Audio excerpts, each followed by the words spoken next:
Hello everybody, welcome to Mo's Kitchen. Today I'm doing a recipe very near and dear to my heart. It's my Tarragon crusted macaroni and cheese, the epic remake. Why? Because back then I didn't really know how to edit or film and had bad quality. Now I'm doing a remake that makes it look a lot nicer. Now even though this is macaroni and cheese, you'll notice I'm using a curly kind. I believe curly pastas tend to hold the cheese in more. Some people say shells, some people say no, you gotta go by the macaroni. But you know what, that's just philosophy. Enough philosophy already, let's get started with the cooking, shall we?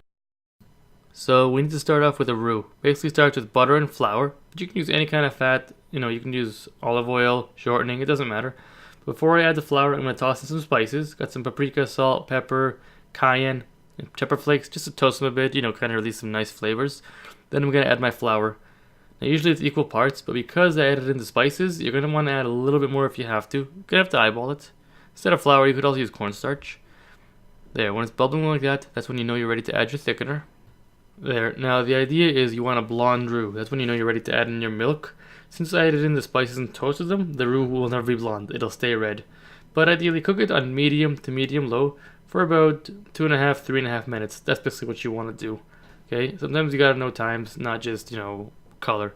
Basically, the longer you cook this, the less thickening power it'll have, but the more flavor it'll have. Okay, so I went ahead and added an extra tablespoon of butter just because of the spices I put it in toasted. After about 3 or 4 minutes, this is what it looked like, and that's what you want. Without the spices, this will be kind of a blondish color. Now I'm going to add in my milk. So basically, they say you should add it in a few installments. I usually don't, but I'll show you what happens if you do. So you add the first cup in, you stir it. It looks like regular milk, right? Then the flour kind of expands and opens up and kind of absorbs it. Then it gets thick. So I'll show you. This one is actually in real time. Watch. See, it's getting a bit thicker. You can tell it's turning more sludgy. That's how you know it's already starting to thicken it up. And now I'm just going to add in the rest of it in one motion. I don't really need to do this whole 3-step process. Unless it's a major recipe, it really doesn't matter. So basically, this is the pasta I'm going to be using. You want to boil it for maybe 7 to 9 minutes. You don't want it al dente. You want it a little bit before al dente because we are going to cook it in the oven for a bit. So the temperature is rising slowly. Now you want to simmer it gently for about 10 minutes. Try to keep it on low, medium low, just on a lower setting so you don't burn it, because this will burn easy. It is milk after all. There you go. Now that's what you want to see. It's nice and thickened. Now turn off the heat. You can't see it, but I have my pan on a cooling rack just because I don't want to move it too far from my camera. Add in your cheese and whisk it in slowly. Basically, we're making a cheese sauce, right?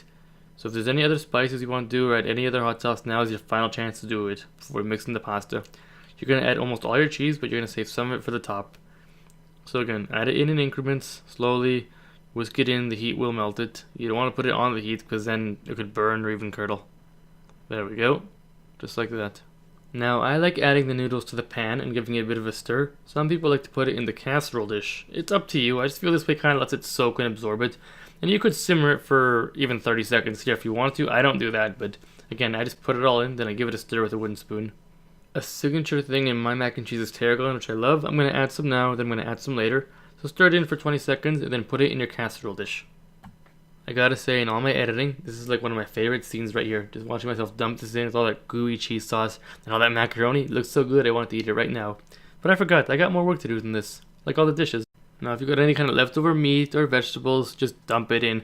I got some peppers that I like. There's some chicken in here. Mushrooms would have been awesome. I'm keeping the peppers raw just because I kind of like it in this. Jalapeno would also work pretty well in here. I'll put a list of everything that would work well here. Now, it's my mac and cheese when I'm adding dried tarragon, and lots of it. It's cheap and it works.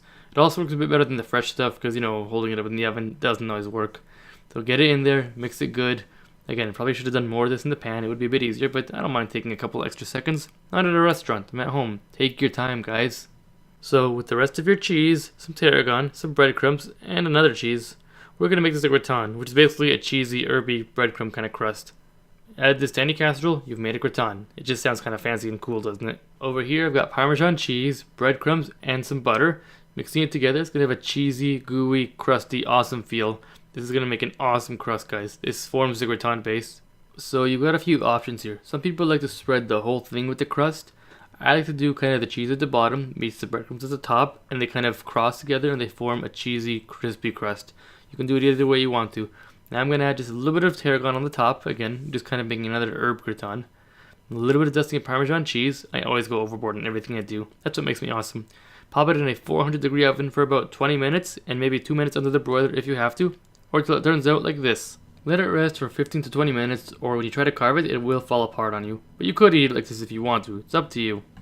Finally, after all that work, we're ready to dig in to that mac and cheese. I wish you could smell this and taste this. That crust with that cheese and everything all in one, it just tastes amazing. Better than my last recipe, that's for sure. It's called the casserole because yes, it does kind of look like lasagna at the same time. So just dig in there, guys. I hope you all try the recipe. Leave a comment and tell me what you thought about it. Visit mo's-kitchen.blogspot.ca for all the ingredients. And as always, enjoy. Hello everybody, welcome to Mo's Kitchen. This chair squeaks a lot.